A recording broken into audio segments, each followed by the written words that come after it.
Is Satan waiting for you on your path to God?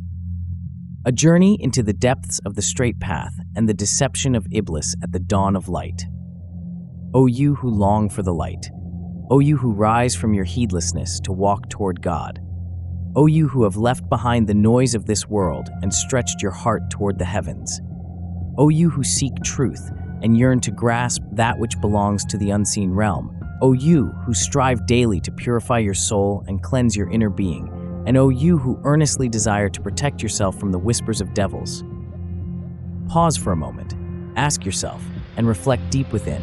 Is the path to God paved only with light, or is there a shadow sitting in the midst of the light, waiting? Reflect upon this profound verse, a verse that pierces to the very heart of truth. Iblis said, "Because you have led me astray, I will surely sit and wait for them on your straight path." Iblis, that being who was once among the devout worshippers, is now the first of the rebels and the master of those who mislead. He refused to prostrate when God commanded, and thus was cast out from divine mercy. Since that moment, he swore an oath, "I will surely mislead them all, except for your chosen, purified servants." He turned deception into a creed, made trickery his mission, and took whispering as his weapon. O you who imagine that Iblis comes to you in the form of a horned demon surrounded by flames, and think that when he appears you'll recognize him and take caution. That is not how Iblis operates. He approaches you as a tempting thought, a whisper that aligns perfectly with your logic, desires, and opinions. He decorates his speech, makes alluring promises of good fortune and a beautiful life. How does he make sin appear small in your eyes? How does he clothe forbidden acts in the garments of habit so that you no longer see them as wrong? He did not say, "I will mislead them with desires," nor did he say, "I will pursue them in their heedlessness." Rather, he said, "I will sit on your straight path." That is, I will wait for them only when they begin their journey toward you, not before that. Who is Iblis? Iblis is not merely a devil. He is the satanic intellect devoid of love. The created being who refused to bow, the worshiper who never knew humility. He said, "I am better than him." That one statement is the root of all defiance. It is the first act of shirk ever born into existence. It is the moment where knowledge turned into arrogance and prostration became rebellion. What is the straight path, Sirat? The Sirat is not an external road. It is an inner, hidden, mystical path, etched within your own heart. It is the spark that ignites inside you when you pray with a sincere tear. It is the tremble that overtakes you when you remember God alone, in the stillness of your darkened room. It is the silence you find solace in after the noise of the world has worn you down. It is the road from the soul to God, from multiplicity to unity, from the self's ego to the path of the lover's annihilation. Why does Iblis sit on this path? Because he knows that whoever enters this path, if they are truthful, they will reach. And he does not want anyone to arrive. So he leaves the ones drowning in desires, and he does not chase after the heedless. Rather, he lies in wait for the lovers, for those who pray in the depths of night, for the silent knowers, for the sincere beloveds. He comes not to drive them away from God, but to convince them that they have already arrived. He casts them into vanity, feeds them drops of hypocrisy, and wraps the light of devotion in the subtle darkness of pride. How does Iblis sit on the path? He sits in the very middle of the path, watching you as you sincerely strive to reach God with a pure heart and devoted intent. He sees when your steps grow firm, when your heart draws near to unveiling divine truth and walking toward pure lordship.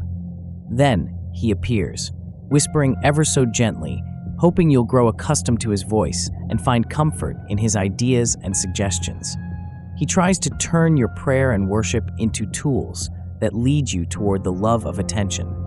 He beautifies for you the abundance of rituals and remembrance until you're distracted by appearances and forget the essence.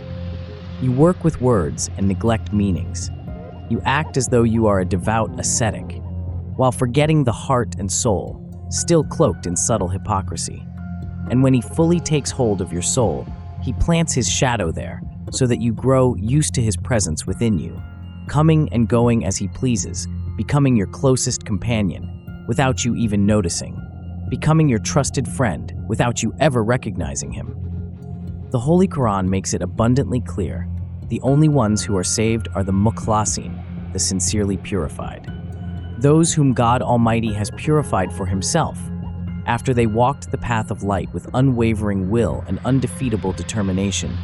They are the ones in whose hearts God found sincerity and love for goodness.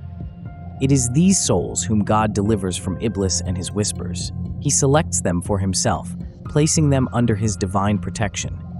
To them come heavenly inspirations and luminous spiritual breaths, in a realm where neither Iblis nor his allies can exist, for the overwhelming divine light forms impenetrable veils of purity. Are those whom God has refined, purified, and veiled even from themselves.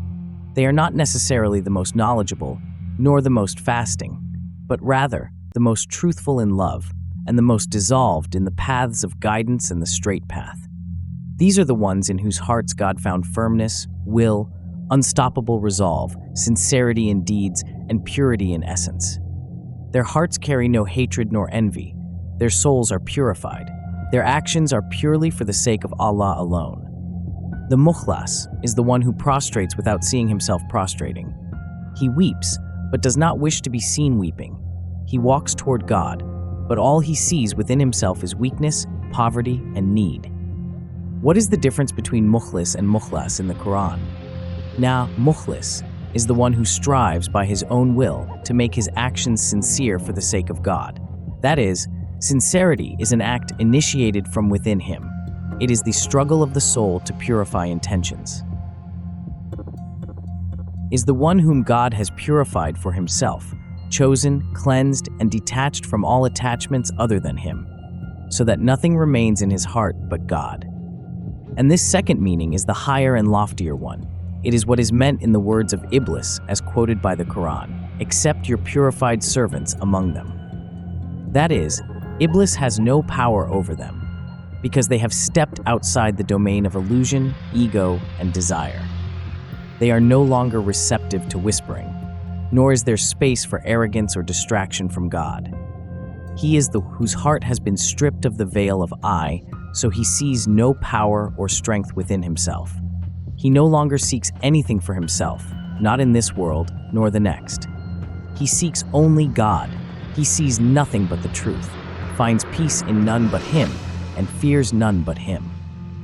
The Mukhlas is the one in whose heart there is nothing but God, and in whose inner being nothing stirs except for him. Third, signs of the Mukhlas. It is not easy to say someone belongs to the ranks of the Mukhlasin, but the sages of the spiritual path mention some signs that may appear in one who has reached this exalted station. Constant presence with God. His heart never turns away from witnessing the truth, even if he's walking through a marketplace or amidst the crowd. Annihilation of will. He desires only what God desires, and abhors only what God abhors. Abandonment of self-claim. He sees no merit in himself and attributes all virtue to God alone. Tranquility in trials. He remains undisturbed when something is taken from him, for he considers himself the owner of nothing. Fleeing from fame. He does not wish to be seen, nor to be praised, because he no longer sees himself at all. The Mukhlas, in the view of the sages of Gnosis, is a servant whose self was erased by God, and only his face remained. He is no longer a human ruled by desire, but a pure spirit moving through the lights of God, driven solely by love. He is the one whom God has personally taken under his care, so that his heart becomes a mirror of the divine face, his tongue a translator of revelation, and his stillness a constant witnessing of the truth. You've been with the Sacred Narratives Hub by Mansoureh Shobeyri.